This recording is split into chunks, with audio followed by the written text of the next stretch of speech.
au cœur du masculin, avec Normand Faubert.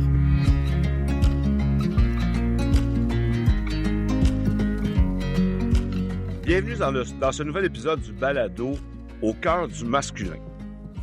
Aujourd'hui, on va pas te donner des trucs pour gérer ton anxiété. On va faire quelque chose de différent. On va te montrer comment l'écouter. Parce que si tu es anxieux, si tu as peur du futur, c'est pas parce que tu as un défaut. C'est parce que ton corps et ton esprit essaient de dire quelque chose d'important. C'est comme une alarme psychologique. Dans cet épisode, avec mon invité Karen Larocque, on va décoder ensemble ce que cette alarme veut dire et surtout quoi en faire concrètement. Karen, merci d'être là. Ça me fait tellement plaisir, Normand. Merci de l'invitation. Écoute, avant de continuer, je voudrais prendre un moment pour te présenter. Au cours de sa carrière, Karen a aidé des milliers de personnes à décoder et apaiser leurs alarmes psychologiques. Que ce soit en consultation avec ses conférences sur les réseaux sociaux ou dans ses différents programmes de formation en ligne. Et son plus triste constat, trop de personnes commencent à prendre soin d'elles seulement lorsqu'elles sont acculées au pied du mur. On en parlait un peu en intro. Lorsque les alarmes s'accumulent, puis leur santé psychologique et parfois même physique se dégrade. En avril 2017, elle a choisi de quitter la profession de psychologue après 17 ans de pratique. Elle était appelée à mettre ses énergies à faire disparaître la santé psychologique plutôt que de travailler à faire disparaître les problèmes psychologiques. Disparaître les problèmes. Disparaître les problèmes psychologiques. Elle a fondé Simplement Humain pour y poursuivre sa nouvelle mission. Transmettre ses connaissances, ses outils et ses stratégies au plus grand nombre d'humains possible pour qu'ils puissent prendre soin de leur équilibre psychologique. Elle est aussi auteure du best-seller « Quand le corps sonne l'alarme » et « Quand la peur t'empêche d'avancer », publié en septembre 2025. Ça te représente bien, Karen? Vraiment. Vraiment. Ça met la table. Ouais, vraiment. Je suis tellement troublée de voir. J'étais, tu sais, je dis troublée, mais tu sais, le vrai mot, c'est triste. Ça me rendait profondément triste de voir à quel point les gens attendaient longtemps. Puis pendant un bout, dans ma jeune pratique, quand j'étais jeune psychologue, souvent je me disais, voyons que les gens s'occupent pas d'eux autres. Tu sais, comme si c'était de la négligence, genre, tu sais, qu'ils s'occupaient pas d'eux autres, tu sais. Mais c'est pas ça. C'est parce qu'on n'a pas appris. Les gens savent pas. On m'a tellement dit dans mon bureau, mais Karen, si j'avais su ça avant, je me serais jamais rendue jusque-là. On sait pas, on nous a pas appris comment ça marche, les alarmes psychologiques. On nous a pas appris. Tout le monde nous dit de prendre soin de nous autres, mais personne nous dit comment, tu sais. Ben non, puis c'est ça, c'est comme j'aime ça que tu parles de ça, parce qu'en fait, c'est on nous a montré beaucoup de compétences, hein, des compétences à l'école, des compétences, montrer des valeurs. Nos parents, ils nous ont montré comment bien se tenir, comment.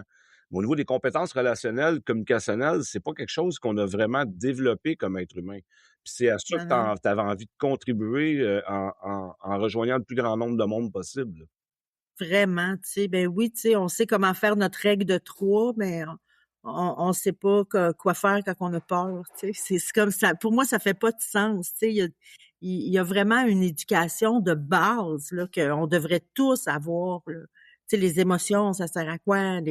Une relation saine, c'est quoi? Je trouve qu'on devrait ajouter 1 ou 2 cours.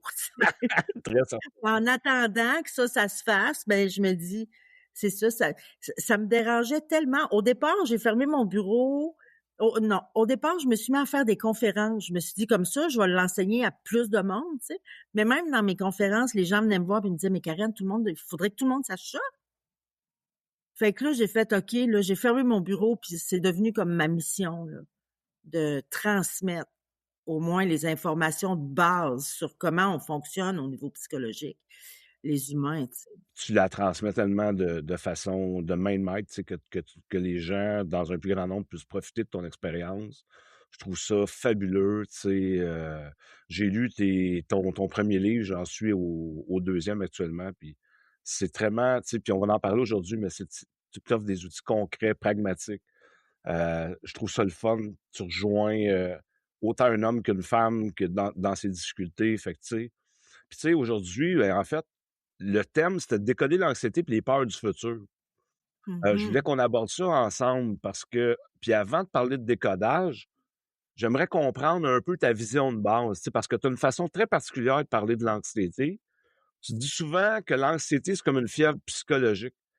J'aime cette image-là parce que ça change tout, en fait. Tu sais, si quelqu'un fait 39 degrés de fièvre, on va lui donner des analgésiques, puis on va l'envoyer travailler pareil, tu sais. Mais qu'est-ce qu'on devrait regarder, ce qui cause la fièvre? Une infection, un virus, quelque chose? Toi, c'est cet angle-là. Tu veux-tu m'en parler un peu? Vraiment, c'est que puis tu sais, puis quand je dis, c'est l'anxiété, c'est comme la fièvre au niveau psychologique. En fait, c'est de mon point de vue, là, tu sais, je vais aller plus fort que ça.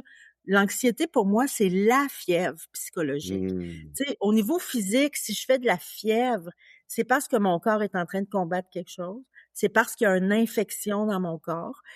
Fait que ce qu'on va faire, c'est qu'on va chercher l'infection, on va soigner l'infection et la fièvre va disparaître. On soigne pas la fièvre. Exact. La fièvre est un signal qu'il y a une infection. C'est sûr que si je fais 41 de fièvre, ça se peut qu'on décide de réduire, de faire des choses pour réduire ma fièvre parce que ça devient dangereux pour mes autres organes. Tu sais, des fois, l'anxiété devient à un niveau tel qu'elle me rend dysfonctionnelle. Fait que oui, on va essayer des choses rapides, ça peut être de la médication pour réduire l'anxiété. La différence entre le physique puis le psychologique, c'est qu'au physique, si on essaie, on va peut-être réduire ma fièvre, mais on va continuer de chercher l'infection. Tu sais, on va réduire ma fièvre pour protéger mes autres organes, mais on fait pas juste ça. On va chercher l'infection parce que c'est clair que s'il y a une fièvre, c'est parce qu'il y a une infection. Mais au niveau de l'anxiété, on dirait que souvent, on fait des manœuvres pour réduire l'anxiété, mais on ne cherche pas l'infection qu'il y a derrière, tu sais. Mmh. Puis pour moi, pire que ça, tu sais, quand tu dis j'ai une vision, tu sais, ce bout-là peut paraître étrange du premier coup, mais tu sais, comme moi, je suis pas anti-médication, là. Si à cause de ton anxiété, tu manges plus, tu dors plus, on va pas commencer à régler ton infection psychologique. Tu vas commencer par au moins commencer à dormir, manger, fait que la médication peut être une bonne idée. Pour moi, tu sais, pour beaucoup de personnes, s'ils prennent de la médication puis ils font plus du tout d'anxiété, c'est une réussite. Pour moi, si tu prends de la médication puis tu fais plus du tout d'anxiété, moi, ça lève un flag. Assure-toi de ne pas prendre de la médication pour continuer de tolérer quelque chose qui ne te convient pas dans ta vie. Mmh. Ça, je trouve ça profondément triste si on arrive à faire disparaître l'anxiété sans avoir jamais identifié l'infection. Ben, ouais. Puis c'est ça, ça a vraiment besoin d'être adressé. Ça a besoin d'être décodé, c'est clair. Ça a besoin. Puis, tu sais, puis on n'est pas formé. Tu sais, les gens, on sait pas quoi chercher. Tu sais, je le sais que physiquement, si je fais de la fièvre, non, tu sais, j'ai-tu quelque chose à la gorge, j'ai-tu une otite, j'ai-tu une bronchite, tu sais, on cherche. Mais au niveau psychologique, on dirait qu'on sait pas quoi chercher. Puis moi, c'est là-dessus que je me suis penchée pendant toutes mes années de pratique pour identifier 10 infections possibles. Il y en a pas 28 000, il y en a 10. Fait qu'un coup, tu sais dans quel, tu sais, souvent je compare pour moi l'anxiété, c'est une alarme psychologique, c'est pas le problème. Il y en a un problème, mais le problème, c'est pas l'anxiété. Parlons-en donc, voir parce que tu donnes une image, j'aime beaucoup ton image du tableau de bord, là. Ben Tu sais, par oui, rapport aux alarmes, là, tu me dis, tu sais, vas-y que c'est une lumière rouge. oui, ben ça, si je suis sur le bord de manquer de gaz, il y a une lumière qui allume dans mon tableau de bord. Clairement, mon problème, c'est pas la lumière. Mon problème, c'est mon réservoir à essence qui est en train de se vider. Fait que de mon point de vue, l'anxiété, c'est une lumière dans le tableau de bord. Mmh. Puis au niveau psychologique, on a 10 réservoirs à prendre soin. On pourrait nommer ça comme ça, mais il y a 10 dimensions de notre vie qu'on doit prendre soin. Et c'est quand il y a une de ces dimensions-là qui demande notre attention que moi j'appelle ça ma sagesse intérieure, que ma sagesse intérieure va déclencher des alarmes. Au début, ça c'est pas mal universel chez tous les humains. Quand il y a une des dimensions qu'on néglige depuis un certain temps, on va se mettre à perdre notre vitalité. Fait que, tu sais, notre énergie, notre motivation, notre joie de vivre, on s'éteint un petit peu. Fait que ça, c'est comme la première alarme qui arrive chez tous les humains. Si malgré ça, je prends pas soin de j'identifie pas ma dimension puis j'en prends pas soin, ben là, au bout de 4 à 6 semaines, je vais comme passer à un autre niveau d'urgence.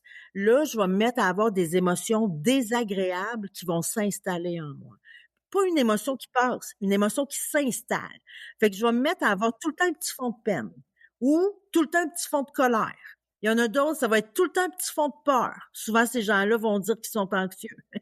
Fait qu'il y a un fond d'émotions désagréables qui s'installe.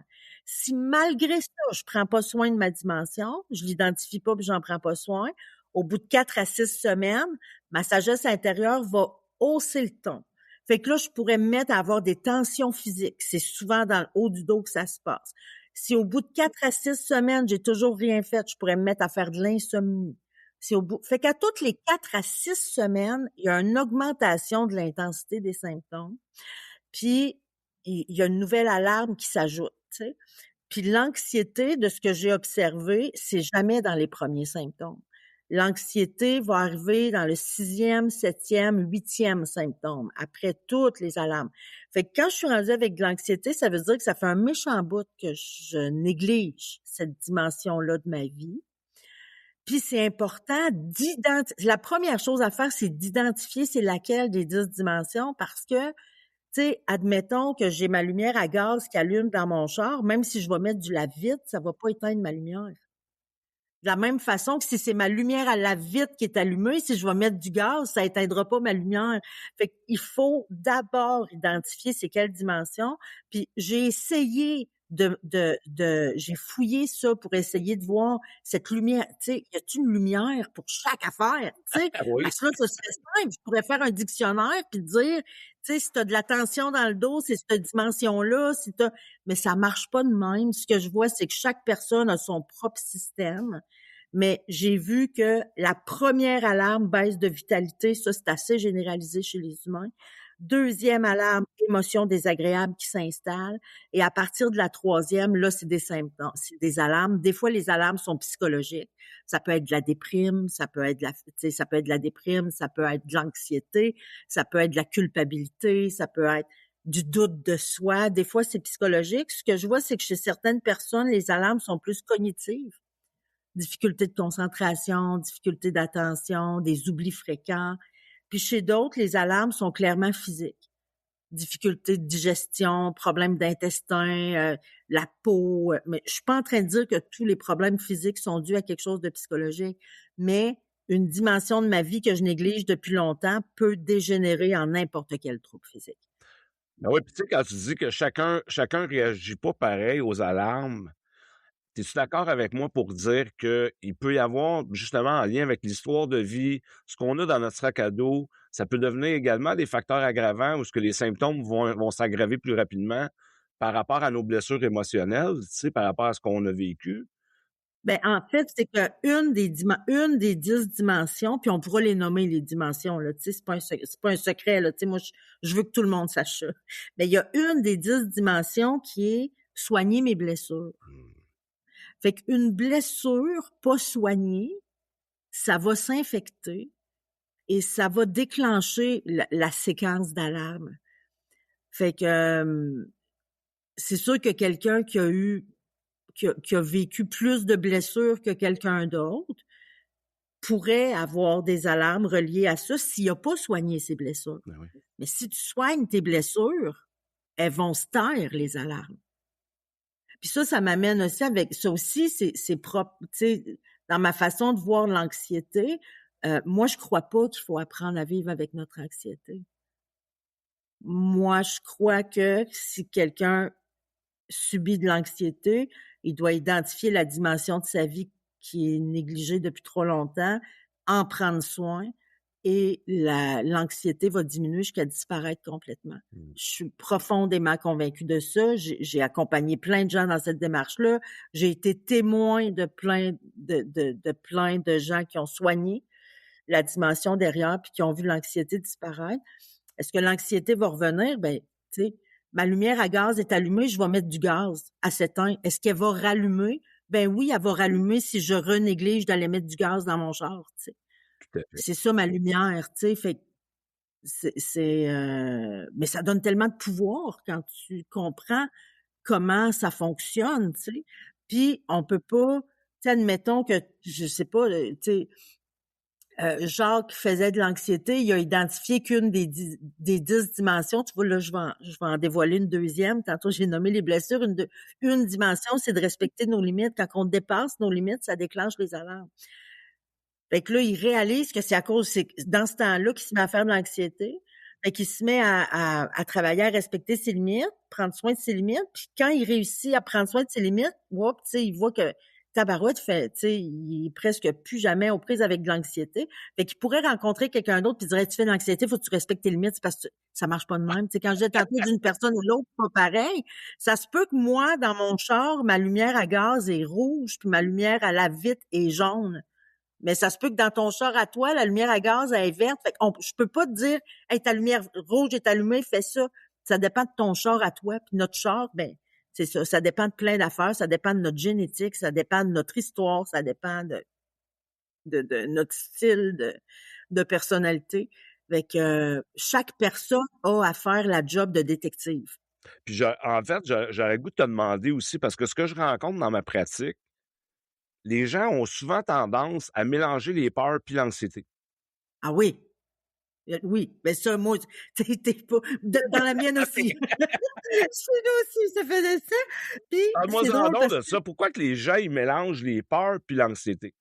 Parce que parce que c'est clavardé à grand champ. Tout de suite, c'est les gens, ils ont des peurs, puis tout de suite, je fais de l'anxiété. Tu sais, on dirait que tout de suite, les gens, ils s'identifient facilement aujourd'hui à l'anxiété parce que c'est tellement, pas comme populaire, mais tu sais, sans être un trouble d'anxiété généralisée, mais on dirait que les gens vont rapidement, là.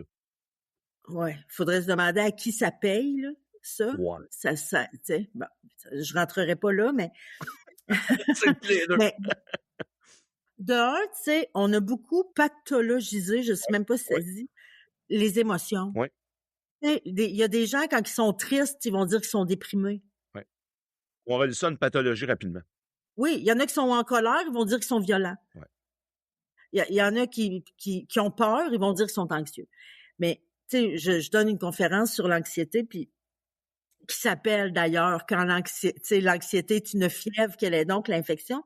Puis dans cette conférence-là, je présente la différence entre les deux, puis je fais un avertissement avant. Je vais dire, ça se peut qu'il y en a qui sont ici à la conférence parce qu'ils sont convaincus qu'ils font de l'anxiété depuis toujours, puis qui vont réaliser dans les 10 prochaines minutes que dans le fond, ils n'ont jamais fait d'anxiété. Ils ont juste eu peur, normal, comme n'importe quel humain. Parce que c'est facile de faire la différence entre les deux. Vas-y donc. Est-ce que tu es capable de répondre à la question suivante? De quoi? Fait que si tu me dis, ah, Karen, et de ce temps-là, là, je suis assez anxieux, si je suis assez anxieux, OK, t'es anxieux de quoi? Ben, je suis anxieux, ça va pas bien avec ma blonde, tu sais, puis ça me rend anxieux, tu sais, OK. Mais t'es anxieux de quoi? Ben, je suis anxieux de la perte, je suis anxieux qu'on se sépare, je suis anxieux qu'il n'y a plus rien à faire. OK, t'es pas anxieux, t'as peur. T'as peur de la perdre, t'as peur qu'il n'y a plus rien à faire, t'as peur de te séparer. Des gens qui vont dire, hey, j'ai un rendez-vous avec mon boss la semaine prochaine, ça me rend assez anxieux. OK, qu'est-ce qui te rend anxieux? Ben là, tu sais, d'un coup que j'ai fait quelque chose de pas correct, d'un coup qu'il veut me mettre dehors, d'un coup qu'ils sont en coupure de personnel, OK. Fait que t'as peur qu'ils soient en coupure de personnel, t'as peur qu'il t'a fait quelque chose. Si t'es capable de nommer de quoi, c'est pas de l'anxiété, c'est de la peur. De l'anxiété, là, c'est un sentiment d'insécurité diffus. Il n'y a pas d'objet. Fait que tu es en train d'écouter la télé, tu écoutes ton émission, ça va bien, puis tout d'un coup, tu te mets à te sentir en danger. C'est ça de l'anxiété.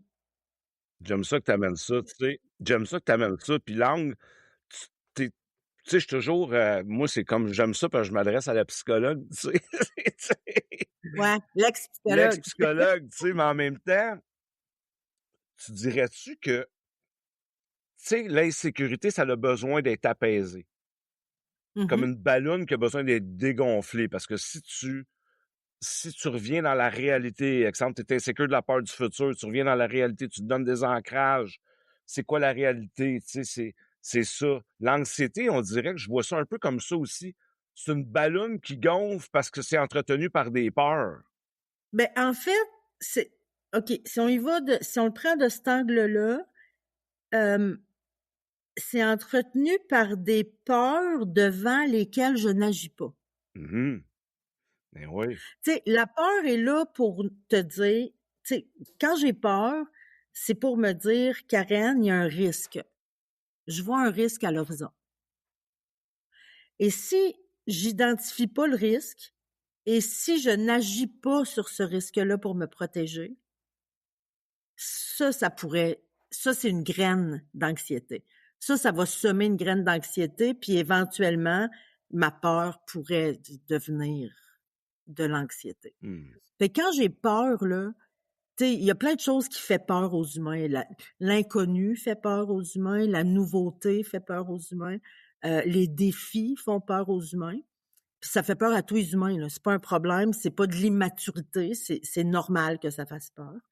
Puis moi, des fois, je vais comparer la peur à un membre de mon CA, tu sais. Je dis, moi, je suis la présidente de ma vie, J'aime ça. puis j'ai un CA, j'ai un conseil d'administration. Puis sur mon CA, il y a un membre qui siège à mon CA qui est la peur. Puis lui, son mandat, c'est de regarder ma vie, parce que là, la compagnie, c'est ma vie, là. Fait que lui, il regarde ma vie, puis il cherche les dangers potentiels. Il y a un mot dans ce que je viens de dire qui est vraiment important. Potentiel. Fait que lui, il regarde tous les risques potentiels dans ma vie. Tu sais, comme quand j'arrive pour traverser la rue, c'est lui qui me dit, Karen, tu pourrais te faire frapper. OK? Il y a un danger potentiel. Il va pas me faire frapper. Tu sais, 8 à 9 fois sur 10, il se trompe. Mais il est important pareil. Ma job à moi, c'est d'entendre, OK, c'est quoi le risque? Parce que, hey, dans ma compagnie, j'ai un spécialiste pour voir les risques potentiels. C'est important. Sauf que c'est pas lui le boss, c'est moi la présidente, là. Fait que moi, j'entends ce qu'il me dit. Parfait. Toi, tu penses qu'il y a un risque là. J'arrive pour traverser la rue. Il me dit, Karen, tu pourrais te faire frapper. Oh, t'as raison. Tu sais, t'as raison. Fait que je vais faire quoi? Ça veut pas dire traverse pas la rue. Ça veut dire, qu'est-ce que tu peux Regarde, qu'est-ce que faire? tu peux faire pour agir? Oui. Fait que là, je vais regarder à gauche, je vais regarder à droite, je vais regarder à gauche. Il y a une voiture. Oh, je vais attendre. La voiture passe, je regarde à gauche, à droite, à gauche. Il n'y a plus de voiture, je vais traverser. Elle m'a sauvé la vie, ma peur. Elle est importante, la peur. Elle est vraiment importante. Mais, en fait, c'est ça j'aime beaucoup. Tu sais, tu l'as vu sur la couverture de mon livre, Quand la peur t'empêche d'avancer. Ce qu'on voit, c'est un stop. Pour moi, la peur, c'est un stop. Mais il y a plein de gens qui agissent devant le stop comme une lumière. Quand j'arrive devant une lumière, c'est rouge, je fais quoi? J'attends. J'attends que la lumière devienne verte. Ben, quand tu es devant un stop, puis que tu attends que ton stop devienne vert, tu vas venir vert avant le stop, là. C'est clair. Le stop, il deviendra jamais vert. C'est un stop, c'est pas une lumière. Fait que quand tu as peur, tu t'arrêtes. Puis la question à te poser, c'est, oh, OK, la peur sur mon CA vient de détecter un risque. C'est quoi le risque? Tu sais, puis je parlais tantôt, par exemple, l'exemple, tu sais, avec, tu sais, dans mon couple, tu sais, j'ai peur, j'ai peur qu'on se sépare. Parfait. C'est quoi le risque? Ben, tu sais, là, le risque de me séparer, j'ai peur. Parfait. Qu'est-ce que tu pourrais faire pour te protéger de ça? Qu'est-ce que tu pourrais faire pour éviter ça, si tu veux l'éviter? Puis, une grande question à se poser aussi, c'est le risque, là, s'il arrive, est-ce que c'est dangereux ou inconfortable? Ça, j'adore ça parce que je trouve que quand tu amènes ça, c'est une façon de dédramatiser, c'est une façon de dégonfler la peur, c'est une façon, pas de ne pas l'accueillir, mais c'est une façon c'est quoi le risque réel, tu sais? Mais la plupart du temps, c'est plus inconfortable que dangereux. Puis notre cerveau, quand on a peur, il lève tout de suite le drapeau rouge. Fait que, c'est comme en pilote automatique, c'est le drapeau rouge qui lève, comme si c'était dangereux, tu sais. Tu sais, j'ai une amie qui m'appelle pour aller prendre une marche avec elle. Elle a besoin de jaser puis tout. Je suis fatiguée, j'ai plus besoin de me reposer. Puis là, j'ose pas y dire parce que j'ai peur de la décevoir, tu sais. Et là, je pourrais me demander, OK, j'ose pas y dire parce que j'ai peur de la décevoir. OK, c'est quoi le risque? Ben, qu'elle soit déçue de moi, OK. Est-ce que c'est dangereux ou inconfortable? Tu sais, là, c'est comme, c'est pas dangereux, tu sais. Mais déjà, pour moi, ça, c'est une action. Pour moi, réfléchir, c'est une action. Ben oui. Fait que je suis pas en train de juste me dire, oh mon Dieu, j'ai peur qu'elle soit déçue, fait que je vais y aller pareil marcher. Tu sais, je tiendrai pas compte de mon besoin de fatigue, qui est une troisième dimension dans celle que j'ai nommée jusqu'à maintenant. Je tiendrai pas compte, je vais dépasser mes limites, qui est une autre dimension. C'est pas bon pour moi de faire ça. Mais si déjà je me pose la question, attends une minute, Karen, c'est quoi le risque? C'est-tu dangereux ou c'est inconfortable? Puis ce serait quoi le premier pas que je pourrais faire pour me protéger là-dedans? Fait que tu vois, à mon ami, je pourrais dire, ben, tu sais, je suis vraiment fatiguée, j'ai eu une grosse journée, j'ai surtout besoin de me reposer. Ça pourrait être ça mon premier pas, tu sais. Puis on va voir après, l'autre, elle va réagir. On est deux, là, dans une petite relation. Là, je fais un pas, elle va faire un pas après, là, tu sais, puis on va s'ajuster. Si on prenait ça sous l'angle du Y, là, mettons, là, puis Ouais. je te dirais, moi, je le sais, toi, tu le sais, je sais pas si où je m'en vais, moi, je vais te le dire, parce que je le vois. Vas-y, je te suis, moi. En fait, c'est que là, si je le dis, tu sais, Ouais. là, j'ai peur que tu sois déçu, mais si je le dis pas, Ouais. qu'est-ce qui arrive? Si je le dis pas, ben là, il y a une dimension de ma vie que je viens de manquer de respect. Il y a une dimension de ma vie que je viens de ne pas prendre soin. Il y a des risques que la peur augmente, l'imaginaire embarque parce que là, elle va-tu être déçue? Là, elle m'aimera plus, puis là, Normand, pire que ça. vas-y. Pire que ça vient me confirmer que j'avais raison de penser ça. Puis ça a pas puis je vais te montrer comment ça a pas d'allure, cette façon, puis on est toutes de même, là, tu sais. Admettons que je te dis, tu sais, ma tasse, là, pour l'heure qui vient, faut vraiment pas que je cogne dessus parce que si je cogne dessus, elle va exploser. Donc, je cogne pas dessus. Fait que là, je cogne pas dessus, puis une heure après, je te dis, gars, j'ai pas cogné dessus, elle a pas explosé, hostie, j'avais raison. Fait que je pourrais me dire, j'ai pas dit non à mon amie, je vais marcher avec elle pareil, ouf, elle m'aime encore, une chance que j'ai pas dit non, parce que si j'avais dit non, elle m'aimerait plus. Ce raisonnement-là, c'est le même raisonnement que j'ai fait ici, là. La seule façon de prendre conscience de la réalité, c'est là, j'ai pas pensé qu'il y a des gens qui sont juste en audio avec nous autres, là. J'ai une tasse dans les mains. C'est ça. J'aime ça, tu le nommes, ouais, c'est ça. Ouais, non, c'est ça, je viens comme de penser, tabarouette, il y a des gens qui sont juste en audio avec nous autres, c'est ça, j'ai une tasse dans mes mains puis cogné. Mais si je cogne sur ma tasse, là, tabarouette, elle a pas explosé. C'est la seule façon d'aller vérifier la réalité.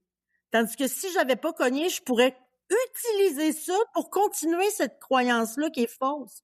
Je dirais, j'ai pas cogné dessus, elle a pas explosé, tu vois bien que j'avais raison? Puis m'en servir pour la prochaine fois que je vais vivre une peur. Ben oui. Faut tester, tu sais, faut tester. Mais je te dis pas, si ta peur te dit que si tu traverses la rue, tu vas te faire écraser. Va pas tester de traverser la rue sans regarder, tu sais. Ben, en fait, je voudrais aborder quelque chose avec toi parce que c'est souvent un outil que j'amène à mes clients en leur disant, tu sais, si tu vis un malaise avec quelqu'un, là, dans le mot malaise, il y a le mot mal puis il y a le mot aise, tu sais. Mmh. Comment tu peux t'occuper de toi? Tu sais, je dis toujours que les peurs, ça désamorce. Les Ouais. peurs envers l'autre, admettons, ça amène une empathie sur le terrain de l'autre. Tu sais, j'ai besoin de t'exprimer quelque chose, tu sais, je suis mal à l'aise un peu de te le dire, j'ai peur de ta réaction, j'ai peur de te blesser, j'ai peur de te décevoir. Pour moi, je vois que cette stratégie-là, elle me sert encore aujourd'hui, parce que la personne a dit, ah, il tient compte de moi. Il tient compte de Vraiment. moi, il est empathique à moi. Fait que je trouve que ça, quand on est mal à l'aise, ça désamorce dans la communication avec l'autre. Es-tu d'accord avec ça? Ben, tellement, tellement, tu sais. Ben, imagine si je disais à mon ami, par exemple, tu sais, je pour vrai, là, tu sais, à soir, je suis fatiguée, j'aurais plus besoin de me reposer. J'ai tellement peur, tu sais, mais j'ai peur de te décevoir si je décide de pas y aller, tu sais, plutôt pour me reposer, tu sais. Puis de vérifier avec l'autre. J'ai besoin de vérifier, t'es-tu déçu d'entendre ce que l'autre vit? Parce que l'autre peut avoir également droit à sa réaction.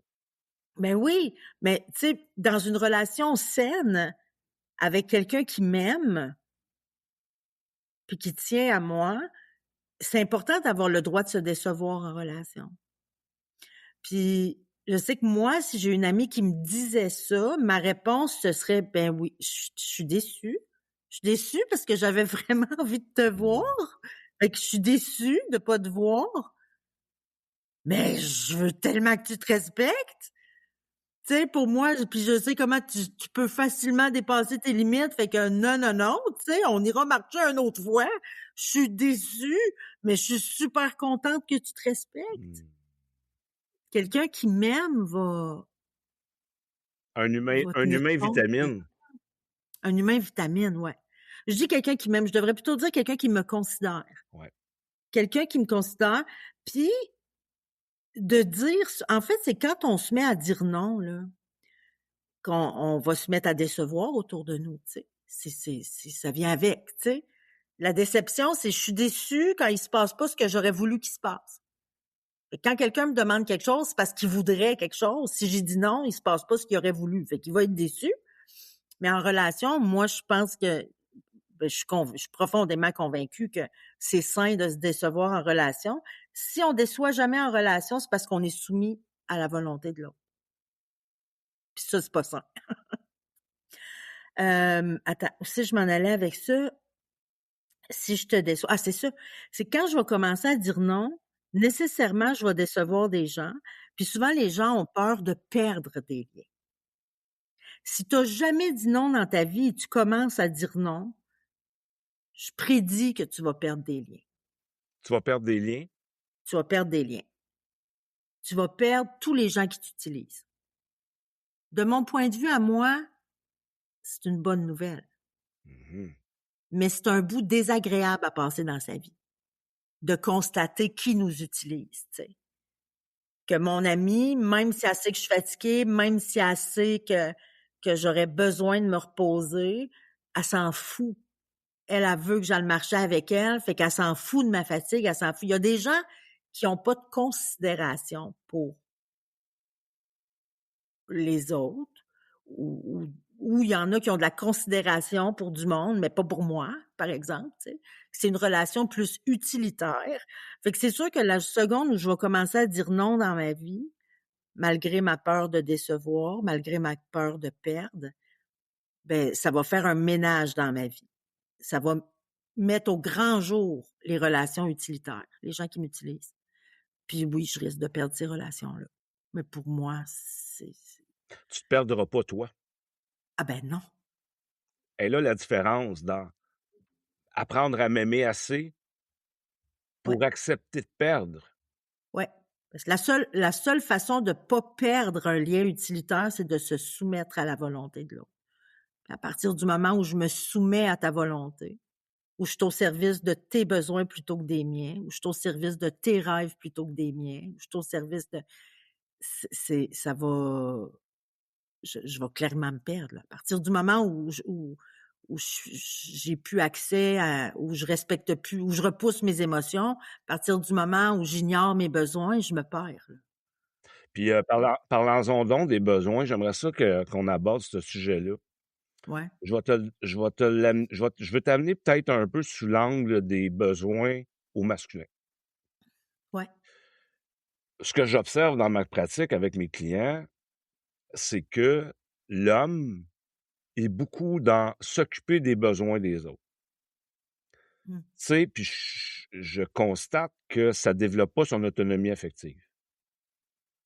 Au contraire, ça le maintient dans une forme de dépendance où s'il répond pas aux besoins des autres, il va perdre, il va être abandonné, il va être rejeté. Fait qu'il est beaucoup dans s'occuper des besoins des autres. Mais c'est drôle que tu dises ça des hommes, si on dirait je dirais la même chose des femmes. Ah, pour vrai? Ben, moi, je vois ça dans le sens du pourvoyeur. Ouais, ouais, L'homme, il est pourvoyeur, l'homme, il a appris à s'occuper de la famille, il pourvoit aux ouais, besoins de la famille. Fait que pour lui, là, puis tu sais, je le dis tout le temps, t'occuper de tes besoins, c'est pas de faire ou ça peut être te faire brûler une chandelle puis prendre un bain chaud, là. Mais c'est au-delà de ça, tu sais. C'est le besoin de te respecter, tu parlais de besoin de me poser des ouais, limites, le besoin d'être écouté, tu sais, je me sens pas écouté. OK, mais c'est quoi ta responsabilité dans ton besoin, tu sais? Tu ouais, sais, parce que ton besoin, tu sais, je dis tout le temps, le besoin, l'autre, il est responsable à 0%. Il peut y 0. contribuer ou il peut le favoriser, mais si tu ne nommes pas son besoin, fait que tu sais, toi, dans ta perspective à toi, comment tu vois ça, la difficulté? Puis je suis content de t'entendre parce que, tu sais, moi, je le vois plus du côté masculin, que les Ouais. hommes ont plus de difficultés. Fait que là, tu me dis: «Ah, on vit ça aussi au féminin». Tellement, tellement, tu sais, c'est sûr, moi, ma clientèle, tu sais, est à majorité, c'est la majorité des femmes, mais c'est ça, puis c'est pas dans le sens de pourvoyeur, c'est dans le sens de donneuse de soins, Mmh. mais vont aussi se mettre de côté pour prendre soin, tu sais? Puis à partir du moment où, hem puis c'est ça, tu sais, de mon point de vue aussi, rendu adulte, on est responsable de nos besoins. Fait que si je puis être responsable de mes besoins, ça veut dire être capable d'identifier, tu sais, de regarder mes gauges, quand est-ce que je suis sur le bord de manquer de quelque chose, tu sais, que j'ai besoin. C'est à moi de gérer ça. Puis quand je vois que j'ai un besoin qui est en manque, c'est ma job de trouver une source de satisfaction nourrissante. Fait qu'une personne avec qui je vais pouvoir répondre à mon besoin, puis je vais le demander. Faut que je fasse une demande. Puis t'es-tu d'accord avec moi que l'autre, tu sais, comme l'autre, parce on peut on peut s'attendre dans une relation affective principalement, que l'autre réponde tout à nos besoins. Ah ouais, ben même des fois, il y a des gens qui s'attendent que l'autre le devine, puis que même qui ont collé ça avec l'amour dans leurs croyances. S'ils m'aimaient vraiment, là, ils le verraient. Tu sais? Voyons, c'est évident. C'est évident, là, que je vais pas bien et que j'ai besoin d'écoute, tu sais? Notre job, c'est vrai. Si on veut être satisfait, si je veux être satisfaite, j'ai vraiment intérêt, moi, à le voir, à rester alerte à ça, si j'ai un besoin en manque, puis à aller m'adresser à une personne. Puis ça, souvent, ah ouais, ça, je pense que je vais te parler de ça. J'aime ça. Non, mais c'est parce qu'on penserait, il faut vraiment choisir. Si tu voyais, moi, je vois des portes ouvertes à chaque phrase qu'on se dit, il y a des portes que je pourrais rentrer, mais celle-là, celle-là, je vais rentrer. Pour moi, c'est important de m'adresser à une source de satisfaction potentiellement nourrissante. C'est-à-dire que si je veux avoir de l'écoute, faut que je m'adresse à quelqu'un qui est capable d'écoute, ce qui est pas tout le monde, qui est capable, qui est disponible en temps et en énergie, puis qui est intéressé. Si je m'adresse à quelqu'un qui est pas capable, j'obtiendrai pas satisfaction. C'est pas parce qu'il m'aime pas, ça a rien à voir. Ça a rien à voir. Il y en a d'autres qui vont se dire: «Ouais, mais je l'écoute, moi, quand il en a besoin». Ben oui, mais ça se peut que toi, tu sois capable, ça se peut que toi, tu sois disponible, ça se peut. Fait que l'autre, il peut être capable, mais pas disponible. Il a pas l'énergie, il peut être fait qu'il faut vérifier tout ça. Ça, c'est ma job de vérifier ça. Mais il y a des gens qui vont se mettre à s'acharner sur quelqu'un qui a pas tout ce qu'il faut pour répondre à leurs besoins, plutôt que d'aller juste vérifier ça. Ça, c'est pas là, tu t'adresses à une autre source de satisfaction pour répondre à ton besoin. C'est pas vrai que tu vas répondre à tous tes besoins dans une seule relation, tu sais. Puis là, l'exemple que je prends souvent, tu sais, je veux dire, tu sais, il y en a qui s'acharnent à essayer d'avoir des bananes chez Canadian Tire. J'adore. Tu sais, puis qui vont chez Canadian Tire, puis qui disent: «Oui, bonjour, j'aimerais ça avoir des bananes». «Oui, mais on n'a pas de bananes, madame». «Oui, mais moi, j'aimerais ça avoir des bananes. Je suis vraiment une bonne cliente. Je viens acheter mes pneus chez vous, j'achète toutes mes affaires de cuisine ici, j'achète mes cupes de café chez vous. Je suis vraiment une bonne cliente». Tu sais, comme des fois, on va dire, oui, mais moi, je t'écoute, je suis vraiment une bonne blonde. Comment ça que tu peux pas être un bon? Ça n'a rien à voir. Mais non. Chez Canadian Tire, ils n'ont pas de bananes. En plus, je pourrais dire, c'est pas un mauvais magasin parce qu'il n'y a pas de bananes. C'est parce qu'ils vendent pas de bananes. Puis des J'adore. fois, tu peux sortir de là en disant, Colin, mon besoin de bananes ne sera pas rempli. Va chez GA, chez Métro, va dans une épicerie, tu vas avoir des bananes, tu sais. Mais ça se peut aussi que toi, tu fais un gros party de bananes. Un gros party de bananes, puis tu as besoin de 10 000 bananes. Fait que ça se peut que chez ton métro, il n'y aura pas tes bananes, même si d'habitude, ils ont des bananes. Fait que des fois, nos besoins sont aussi tellement grands que même quelqu'un capable d'y répondre n'est pas capable d'y répondre à la grandeur que j'ai besoin. Hmm. Fait que ça se peut que je vais aller en chercher 500 chez Métro, puis 500 chez Super C, puis 500 chez Maxi pour faire mon 10 000, tu sais. Mais c'est moi qui ai besoin de bananes. Fait que c'est ma job à moi d'aller chercher bananes où ce qu'il y en a. Ben, là, si je reviens à l'écoute, que ce soit de l'écoute que j'ai besoin, que ce soit du réconfort, que ce soit de m'amuser, que ce soit... c'est ma job de trouver un humain capable de répondre à mon besoin maintenant. Parce que ça se peut qu'il était capable hier, puis la semaine passée, puis ça se peut que cette personne-là a toujours répondu à ce besoin-là, mais que à chaque fois, il faut que je vérifie son consentement. Pour moi, ça, c'est une notion de consentement. Puis Ben, puis de responsabilité. ben oui, ben oui, Puis tu dirais-tu aussi, tu sais, j'observe souvent, tu sais, plus dans les thérapies de couple, là, mais tu sais, que j'ai besoin d'être écouté. ouais. J'ai besoin d'être aimé. J'ai besoin de support. Je trouve ça, tu sais, je dis à mes clients ou mes clientes, c'est tellement large Mhm. que l'autre, quand tu dis ça, il sait pas quoi faire, lui. Ben non, puis l'autre pourrait dire, mais oui, mais je te supporte au bout dans ta vie. J'ai tout posé ton papier peint dans ton bureau, j'ai été changer tes pneus, j'ai été, tu sais, voyons que je te supporte pas. Je dis aux autres, précise ton besoin. Qu'est-ce que tu veux? Oui. J'ai besoin que tu me regardes quand je te parle. Ça, l'impact, c'est que je vais me sentir écouté. Ouais. Puis moi, je dirais même, là, des fois, nommer son besoin, là, c'est une façon de pas se prendre en charge. Dans j'ai besoin que tu. C'est pas en fait, c'est que c'est pas une demande, tu sais. Fais une demande. Puis des fois, ce que les gens vont nommer, c'est comme, tu sais, admettons que je vais chez vous, là, puis que je commence à avoir la gorge sèche. Quand même que je te dirais, là, Normand, j'ai la gorge sèche. Je dirais, tu sais, ben, à la gorge sèche, tu sais, j'ai la gorge sèche, tu sais. Ce qu'il faut que je fasse, là, c'est ma job à moi de dire, j'ai la gorge sèche, tabarouette, je pense que j'ai soif, faudrait que je boive. Normand, je peux avoir un verre d'eau, s'il vous plaît? Ça, c'est la demande. Ça, c'est me prendre en charge. Même te dire j'ai soif, quand je te dis j'ai soif, je te nomme mon besoin et j'espère que tu y réponds. Pour moi, prendre la responsabilité de mon besoin, ça prend une demande.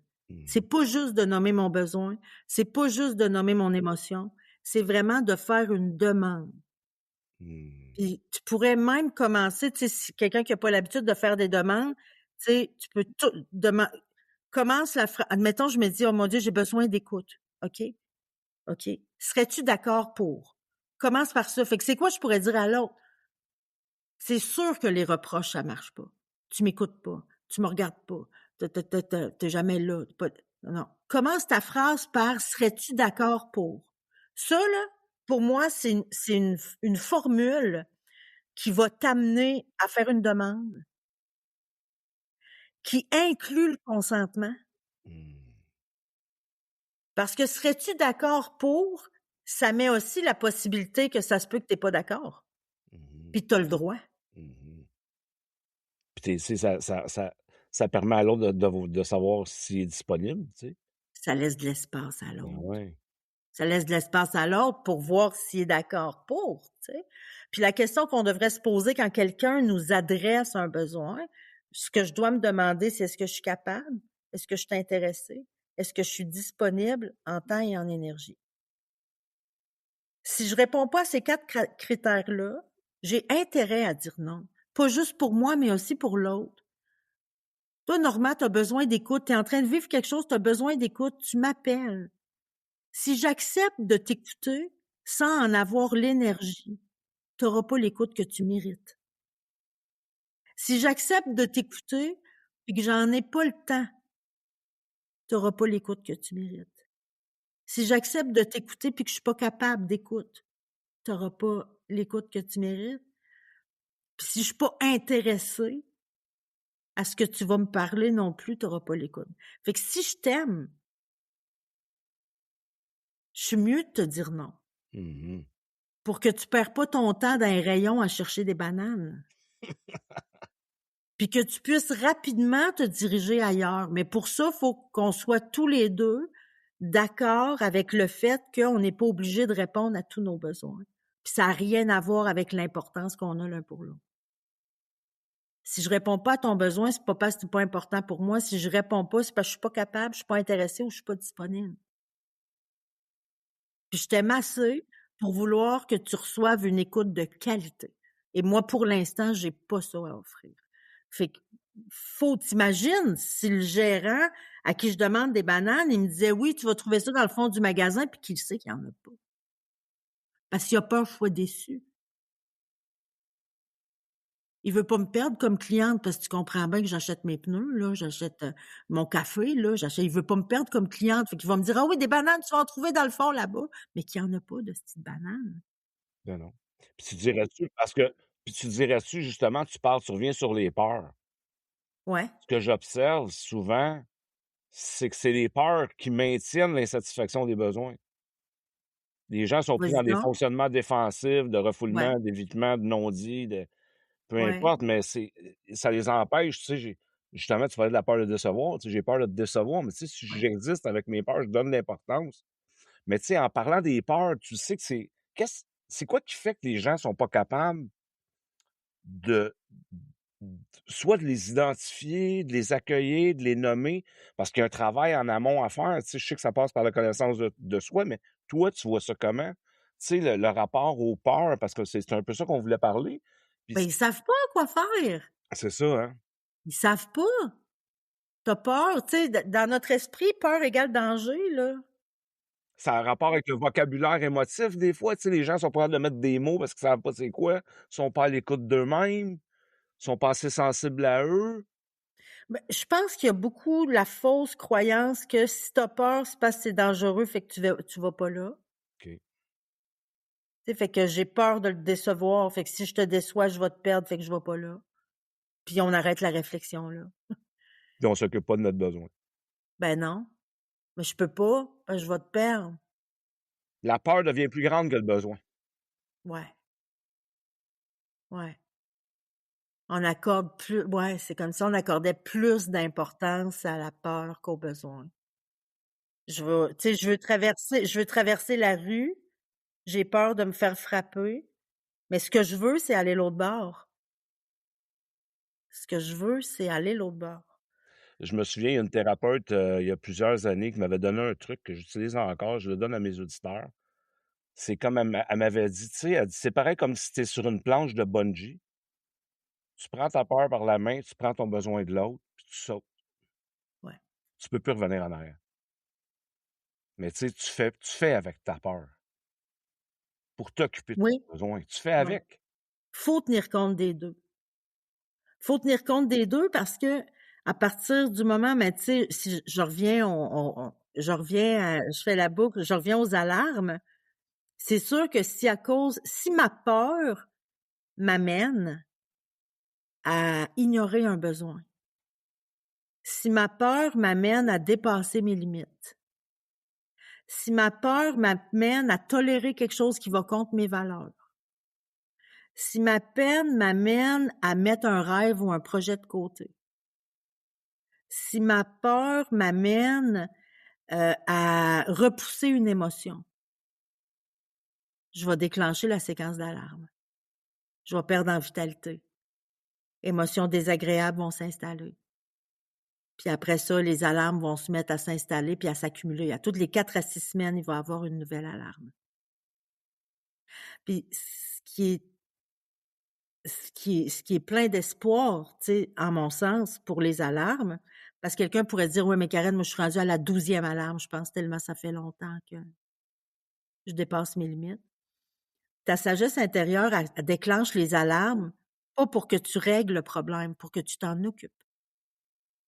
Fait qu'à partir du moment où tu vas t'en occuper, elle va tout de suite commencer à diminuer les alarmes. Et si tu fais un pas aux 48 heures, les alarmes vont diminuer en intensité jusqu'à disparaître complètement. Mmh. Fait que si plutôt que de ravaler mon besoin de repos, je dis à mon ami: «Je suis fatiguée, j'ai envie d'y aller pareil parce que j'ai peur de te décevoir», c'en est un pas, ça. Je suis en train de m'en occuper, je suis en train de le nommer, tu sais.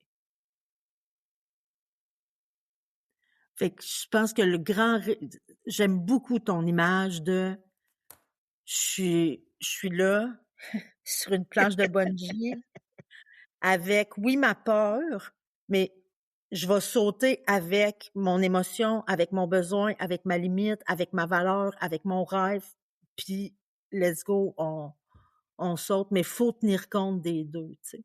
Parce que aussi tenir compte de mes émotions, de mes besoins, de mes limites, mes valeurs, de mes rêves, sans tenir compte de ma peur, c'est pas plus sain, là. Tu sais, pour moi, là, il y en a un des 2 que c'est la pédale à gaz, puis l'autre, c'est la pédale de break, là. Je te laisserai pas partir en char s'il y en a une des 2 qui fonctionne pas, là. Les 2 sont importantes. Mais il faut pas en avoir une dans le fond sans jamais tenir compte de l'autre, là. C'est sûr qu'on va fesser un mur en faisant ça. Mais oui, c'est clair. Ouais. Fait que la peur est là pour me dire: «Wow, ralentis, il y a un risque possible. Quel est le risque?» Puis ça demande de construire un sentiment de sécurité à ce moment-là, tu sais. Ben, je pense que c'est ça qui va bâtir le sentiment de sécurité. C'est ça, ben oui. C'est ça qui va bâtir le sentiment de sécurité. Le plan que tu offres, tu sais, un petit pas à chaque jour, à chaque Oui, 48 heures, tu sais, c'est ça qui construit éventuellement la sécurité qui va faire que tu vas avoir moins peur, tu vas être moins anxieux. ouais. Ben, regarde, je vais te nommer les 10 dimensions, là, OK? Vas-y, Je vois le temps passer, puis vas-y. j'ai promis que j'allais les nommer. Si je les nomme pas là, j'ai peur de les oublier. Fait que les 10 dimensions que je dois prendre soin pour être en équilibre psychologique. Je dois me traiter avec bienveillance. Je dois me nourrir de mes humains vitamines. Je dois passer du temps avec les humains qui me font du bien. Je dois me protéger des liens toxiques. Je dois accueillir mes émotions. Je dois répondre à mes besoins. Je dois respecter mes limites. Je dois honorer mes valeurs. Je dois poursuivre mes rêves. Je dois soigner mes blessures et je dois soigner mes deuils. Peu importe l'alarme que tu as, ce que tu as à t'occuper, c'est une des 10 choses que je viens de nommer. Dans ma pratique, tu sais, dans mes 17 ans comme psychologue, j'ai vu des gens avec des centaines de symptômes. J'ai jamais vu quelqu'un qui avait un autre problème que ces 10 problèmes-là. Mmh. C'est ça le problème. C'est de ça qu'il faut s'occuper. Donc, c'est sûr que si, par exemple, je suis aux prises avec de l'anxiété, il faut que je me demande c'est laquelle de ces 10 dimensions-là je néglige depuis trop longtemps. À partir du moment où je vais m'en occuper, tu sais, à partir du moment où je vois l'anxiété comme une alarme, s'il y a une de ces dimensions-là que je néglige, à partir du moment où je commence à m'en occuper, c'est une question de jours. Dès que je vais commencer à m'en occuper, mes alarmes vont commencer à diminuer en intensité. Si je commence à m'en occuper, au bout d'une couple de jours, à court terme, c'est les alarmes. À moyen terme, au bout de quelques semaines, je vais voir mon estime de moi augmenter. Et à long terme, au bout de quelques mois, je vais voir mon sentiment de sécurité s'installer. Mmh. Fait que là, je t'en parle si j'en prends soin. Mais si je me mets à négliger une ou quelques-unes de ces dimensions-là, c'est une question de jours. À court terme, les alarmes vont s'enclencher. Perte de vitalité, émotions désagréables et les alarmes. À moyen terme, question de semaines, je vais perdre mon estime, je vais me trouver moins aimable, moins valable. Et au bout de quelques mois, je vais perdre mon sentiment de sécurité et je vais me mettre à développer un sentiment d'insécurité. Et souvent, ça, les gens vont dire, je suis anxieux. Mmh. parce qu'ils ont pas le sentiment de sécurité. Mais le sentiment de se sentir insécure, c'est parce que ça fait plusieurs mois que tu négliges une ou quelques-unes de ces dimensions-là. Puis je te disais en intro, en fait, avant qu'on enregistre, tu sais, je te disais, il y a un outil que j'ai envie de partager avec tes auditeurs. C'est un outil qui permet d'identifier c'est laquelle des dimensions. Fait que si tu vois que tu perds en vitalité, si tu vois que si t'es déjà en train d'accumuler les alarmes ou si tu as déjà un fond d'émotions désagréables, puis tu te dis c'est laquelle des 10 dimensions je néglige, j'ai un outil, je pense que ça tient sur 3 pages, tu as les 10 dimensions, puis pour chaque dimension, tu as des phrases à lire à voix haute. Et quand tu lis les phrases reliées à la dimension que tu négliges, pendant que tu lis, tu deviens la gorge serrée. Fait que t'as pas besoin de faire une analyse rationnelle, là. En 3 minutes, tu peux identifier lesquelles des dimensions demandent ton attention. Puis des fois, tu peux même lire les phrases, puis whoop, tu vas devenir ému. Mmh. Puis j'invite même à pas faire, parce que des fois, tu vas lire la phrase, tu vas dire, ouais, peut-être que ça, je pourrais cocher ça. Non, non, non, continue de lire. Laisse ton corps te le dire, tu sais. Fait que tu pourrais même avoir les larmes qui montent aux yeux quand tu lis une phrase. Et ça, c'est la confirmation que c'est de ça qu'il faut que tu t'occupes. Puis commence à t'en occuper, puis tu vas voir au bout de quelques jours, les alarmes vont commencer à diminuer. Puis si tu vois ça, bingo, tu as mis le doigt sur la bonne chose. Parce que, tu sais, c'est comme je dis souvent aux gens, croyez-moi pas sur parole, essayez-le, vous allez voir, tu sais. Ta lumière est allumée dans ton char, puis je te dis, je pense que c'est parce que tu manques de gaz. La meilleure façon de vérifier si ce que je dis a de l'allure, va mettre du gaz. Va mettre du gaz, si ta lumière éteint, c'était ça l'éteint pas, c'était pas ça, c'est tout. Fait que identifie la dimension, prends-en soin, puis une question de jour, tu vas voir tes alarmes commencer à diminuer. Puis si tu vois ça, continue. Dans quelques semaines, tu vas voir ton estime monter. Dans quelques mois, tu vas voir ta sécurité s'installer. Puis cet outil-là, je pense que tu me disais, on va le rendre disponible, là, Ouais, pour les gens je vais, ouais, ben, merci de ta générosité, tu sais, ouais, ça me touche beaucoup. Tu sais, écoute, ouais. Ben, c'est même pas juste de la générosité, puis ça, on dirait que moi, j'ai de la misère avec ça, c'est drôle, hein? Mais je suis quelqu'un de généreux, je suis quelqu'un qui ouais. donne vraiment beaucoup, mais c'est aussi à mon service. C'est au service de ma mission. Je veux vraiment que tous les humains sachent ça, tu sais?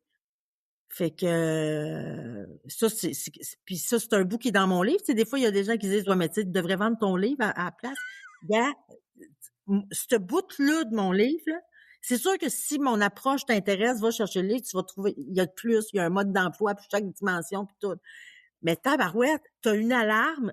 Je te dis que moi, j'ai un outil qu'en 3 minutes, tu peux savoir c'est quoi la dimension. Je vois pas comment, tu sais, il me semble que c'est pas sain de dire, ben, achète mon livre, tu vas le savoir. Non, non, non. C'est comme, faut, faut que tout le monde sache ça. Je mettrais ça dans toutes les boîtes aux lettres si je pouvais, tu C'est sais. clair. Fait Hey, que, ça nous amène tranquillement vers la fin. mouais, c'est ça. Mais je suis contente d'avoir été Oui, là de base, ben tu sais, puis oui.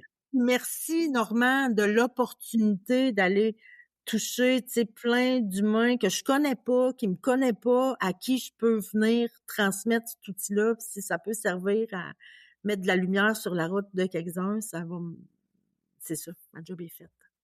Ben, écoute, c'est moi qui te remercie, tu sais, j'ai d'entrée de jeu avant qu'on commence le balado aujourd'hui, tu sais, on avait eu une rencontre, puis c'est ça, c'est la femme humaine, tu sais. Humaine, ta mission de vie, je trouve ça, extraordinaire ce que tu fais pour les humains. C'est important. C'est important. Puis il y a tout le côté éducation, tu sais, c'est ça aussi, tu sais, que je retrouve à travers ta mission, puis de rejoindre un plus grand nombre d'humains possible. C'est l'éducation, tu sais, puis je pense que les humains en ont besoin. C'est quelque chose qui est sous-développé ou tu sais, on n'a pas donné d'importance à ça, mais c'est souvent quand les alarmes sont déclenchées qu'on se rend compte que, OK, il faut que je m'occupe de ça, mais on peut-y aller en prévention, on peut-y aller en amont, puis s'en occuper, tu sais. Oui, il y a Ben des oui, choses à parce que dire. là, on a parlé d'alarme, mais un coup que tu connais ces dimensions-là, tu sais, ma mère, là, je suis sûre qu'elle a jamais vu la couleur de sa lumière à gaz. Mmh. Parce que ma mère, quand elle est à moitié, elle va mettre du gaz. Tu comprends? Ben oui. Fait qu'il y a moyen, si tu prends soin de tes 10 dimensions, tu n'as pas besoin d'attendre les alarmes avant d'en prendre soin, tu sais? Non, c'est ça. Puis tu sais, pour Ben ceux qui non. écoutent, c'est pour ceux qui écoutent cet épisode-là, ça t'a aidé à voir ton anxiété différemment. Apprendre à apaiser, gérer tes peurs du futur aussi. Tu sais, de voir ça comme une alarme, encore une fois, pas comme un ennemi, tu sais, à abattre. Partager avec quelqu'un tu penses, qui pourrait en avoir de besoin, tu sais. Les livres de Karen, quand le corps sonne l'alarme puis quand la peur t'empêche d'avancer. On va mettre les liens aussi dans le balado, puis le lien vers ta communauté, Simplement Humain, que je trouve formidable. Puis, tu sais, c'est vraiment des ressources qui sont disponibles aussi via ton site Internet. Écoutez, les auditeurs, merci d'avoir écouté. Prenez soin de vous et de vos humains vitamines. C'est ça que j'ai envie de vous dire, de continuer à nourrir ces liens-là, tu sais. L'anxiété, là, c'est une alarme, c'est pas une prison. C'est tellement beau, ça. Merci, Karen. Tu sais, ça me touche beaucoup d'avoir eu ce moment-là avec toi, tu sais. Je me sens ému, touché d'avoir eu accès à cette conversation-là. Je sais qu'on va remettre ça, puis on pourrait parler pendant des heures parce qu'on a la même passion de l'être humain. Fait que merci, puis à bientôt. Merci, Normand. Plaisir vraiment partagé. Merci. Merci à nos auditeurs et à bientôt pour un autre épisode du Balado au cœur du masculin. À bientôt.